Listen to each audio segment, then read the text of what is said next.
नमस्कार दोस्तों, SR news में आप सभी का स्वागत है। मैं रिंकू यादव। दोस्तों, उत्तर प्रदेश समाजवादी पार्टी में एक ऐसी जोड़ी है जो बहुत ही मजबूत है और इसीलिए भारतीय जनता पार्टी किसी भी हाल में उस जोड़ी को तोड़ना चाहती है। भारतीय जनता पार्टी को ये बखूबी पता है कि यदि ये जोड़ी 2027 के विधानसभा चुनाव में एक साथ उतरती है हमारे खिलाफ, तो भारतीय जनता पार्टी को सत्ता से बेदखल होने में कोई ताकत नहीं रोक सकती है। और समाजवादी पार्टी की सबसे मजबूत जो है कि जोड़ी कोई और नहीं, अखिलेश यादव और उनके चाचा शिवपाल यादव हैं। जी हाँ, अखिलेश यादव और शिवपाल यादव की ये जोड़ी इतनी मजबूत हो चुकी है कि जमीन से लेकर सदन तक, सड़क से लेकर के सदन तक समाजवादी पार्टी आज के डेट में इतनी मजबूत हो चुकी है कि भारतीय जनता पार्टी को उससे भयभीत होने लगी है। भारतीय जनता पार्टी आज की डेट में समाजवादी पार्टी से, और यही कारण है कि भारतीय जनता पार्टी सपा को कमज़ोर करने की कोशिश कर रही है, समाजवादी पार्टी में बड़ी टूट करने की कोशिश कर रही है। समाजवादी पार्टी को भारतीय जनता पार्टी तोड़ना चाहती है 2027 के विधानसभा चुनाव से पहले, और उसको पता है कि यदि अखिलेश यादव और शिवपाल यादव दोनों मिल करके 2027 के विधानसभा चुनाव में यदि उतर जाते हैं भारतीय जनता पार्टी के खिलाफ, तो भाजपा की हार तय है। इसीलिए भारतीय जनता पार्टी में बौखलाहट बढ़ गई है। आए दिन अखिलेश यादव को लेकर के, शिवपाल यादव को लेकर के जो है कि नैरेटिव सेट किया जाता है, उनके खिलाफ जो है कि भ्रामक खबरें फैलाई जाती हैं। शिवपाल यादव के बारे में दोस्तों मैं बता दूं कि वो ज़मीनी नेता हैं, पक्के समाजवादी नेता हैं, और हर जिला में उनके कोई न कोई उनका कार्यकर्ता है, कोई न कोई उनके जान पहचान के लोग रहते हैं। शिवपाल यादव जो है कि ज़मीन से जुड़े हुए नेता हैं, और वो जब मुलायम सिंह यादव थे उस समय से वो ज़मीन से जुड़े हुए नेता थे, और मुलायम सिंह यादव को भी उत्तर प्रदेश का मुख्यमंत्री बनाने में कई बार अच्छी भूमिका निभा चुके हैं। 2012 के विधानसभा चुनाव में जब अखिलेश यादव का चेहरा सामने रख करके मुलायम सिंह यादव विधानसभा चुनाव में उतरते हैं, तब उस दिनों शिवपाल यादव की बड़ी भूमिका तय करते हैं मुलायम सिंह यादव, और उनको हर जिले में, हर विधानसभा में उनको जो है कि संपर्क साधने की जिम्मेदारी दी जाती है। और शिवपाल यादव ने अपनी ताकत का जो है कि नमूना बखूबी पेश किए, और 2012 के विधानसभा चुनाव में समाजवादी पार्टी जो है कि पूर्ण बहुमत के साथ सत्ता में रिटर्न आ जाती है। उसके बाद 2017 का विधानसभा चुनाव आता है। उससे पहले ही पार्टी में अखिलेश यादव और शिवपाल यादव को लेकर के कुछ अनबन हो जाती है।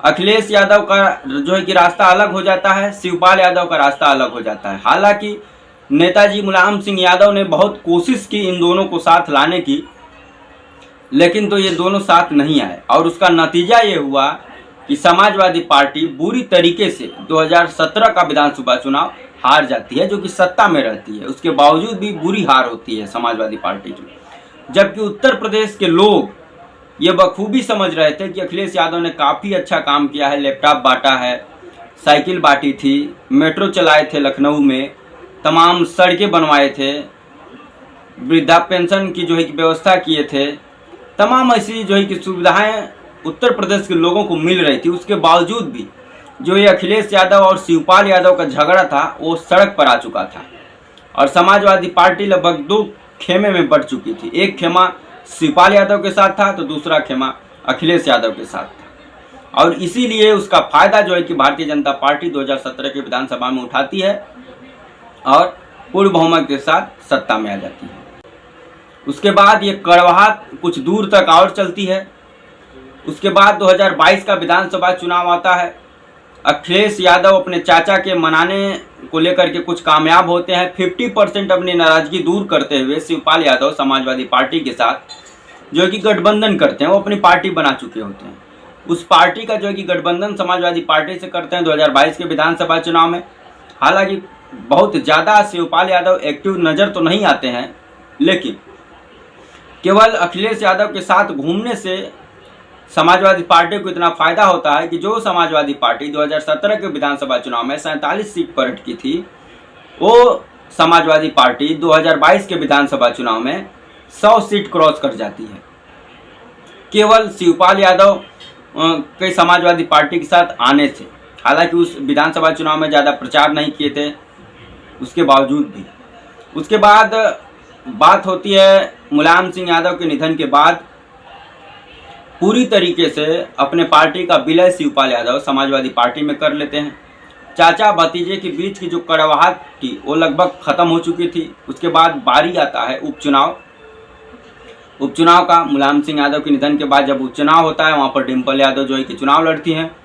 चाचा शिवपाल पूरी ताकत झोंक देते हैं अपना उस उपचुनाव में और बहू डिम्पल यादव को जिताने में कामयाब हो जाते हैं।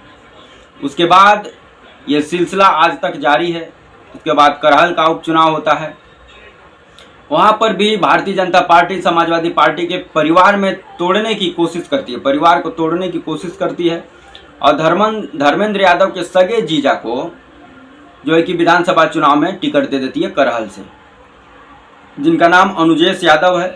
और करहल विधानसभा में समाजवादी पार्टी के प्रत्याशी थे तेज प्रताप यादव, जो कि अखिलेश यादव के भतीजा हैं।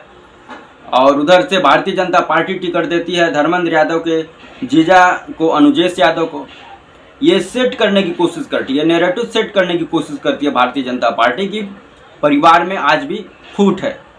लेकिन शिवपाल यादव, धर्मेंद्र यादव, अखिलेश यादव, तेज प्रताप यादव और पूरा समाजवादी परिवार एक होकर करहल का जो उपचुनाव था लड़ता है और भारतीय जनता पार्टी और अनुजेश यादव को हार के मुंह देखनी पड़ती है।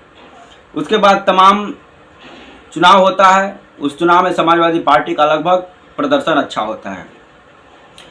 राज्यसभा चुनाव में आप सबको पता होगा कैसे भारतीय जनता पार्टी ने समाजवादी पार्टी के कुछ विधायकों को तोड़ने में कामयाब हो जाती है। 8 से 9 विधायक को तोड़ लेती है और वो राज्यसभा चुनाव में समाजवादी पार्टी के खिलाफ वोट कर देते हैं। तो वहाँ पर भी समाजवादी पार्टी को भारतीय जनता पार्टी द्वारा झटका दिया जाता है। और अब 2027 का जब विधानसभा चुनाव नज़दीक आ रहा है तो फिर भारतीय जनता पार्टी समाजवादी पार्टी में बड़ी फूट डालने की कोशिश कर रही है और सबसे तगड़ा वार कर रही है शिवपाल यादव और अखिलेश यादव की जोड़ी पर।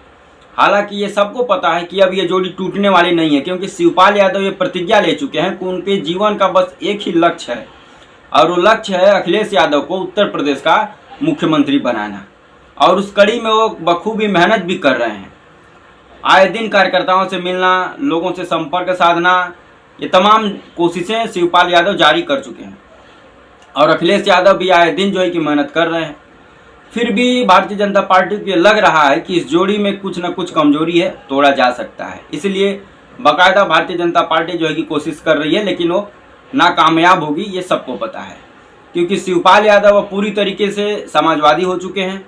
शिवपाल यादव खुद विधायक हैं, उनके बेटे सांसद हैं, समाजवादी पार्टी में अच्छे पोस्ट पर हैं और प्रतिज्ञा भी ले चुके हैं कि अखिलेश यादव को मुख्यमंत्री बनाना है और वो मेहनत भी कर रहे हैं। तो ये जोड़ी जो है चाचा और भतीजा की ये जोड़ी भाजपा को कहीं ना कहीं परेशान कर रही है और भारतीय जनता पार्टी ये बखूबी जानती है कि 2027 के विधानसभा चुनाव में यदि चाचा भतीजा मैदान में उतर गए और दबा के रैली किए शिवपाल यादव और अखिलेश यादव हर जिले में जाकर के, तो भारतीय जनता पार्टी को हारने से कोई नहीं बचा सकता है उत्तर प्रदेश में कम से कम। और इसीलिए भारतीय जनता पार्टी परेशान है। भाजपा हर संभव कोशिश कर रही है कि सपा को तोड़ा जाए। सपा को जब तोड़ा जाएगा तो उनके कार्यकर्ताओं में जो है कि मायूसी छाएगी और उसका फायदा होगा भारतीय जनता पार्टी को। लेकिन अखिलेश यादव और शिवपाल यादव भी कमर कस चुके हैं। उनको पता है कि भारतीय जनता पार्टी किस तरीके से लड़ाई को लड़ती है, शासन प्रशासन को आगे कर देती है, कहीं पर तो जो है कि हिंदू मुस्लिम का कार्ड भी खेलने लगती है। तो तमाम भारतीय जनता पार्टी के पैतरे को चाचा भतीजा बखूबी जान रहे हैं और इसलिए अभी लगभग 18 से 20 महीना बाकी है विधानसभा चुनाव में, लेकिन अभी से चाचा और भतीजा दोनों ने कमर कस लिए हैं उत्तर प्रदेश के विधानसभा चुनाव में और हर जिले में जाकर के अपने कार्यकर्ताओं को जोश में लाने की कोशिश कर रहे हैं और सब गोटी जो है कि सेट करने की कोशिश कर रहे हैं। तो दोस्तों, आप सबको क्या लग रहा है कि ये चाचा और भतीजा की जोड़ी विधानसभा चुनाव 2027 से पहले भारतीय जनता पार्टी तोड़ने में कामयाब हो जाएगी, या तो भारतीय जनता पार्टी जो सोच रही है कि चाचा और भतीजा जब ये दोनों मिल करके विधानसभा चुनाव 2027 में उतरेंगे तो क्या ये दोनों समाजवादी पार्टी को सत्ता में लाने में कामयाब हो जाएंगे, इसके बारे में कमेंट कर जरूर बताएं। वीडियो अच्छा लगे तो लाइक कर दें, चैनल पर अगर नया है तो सब्सक्राइब कर दें और शेयर करना ना भूलें। जय हिंद, वंदे मातरम।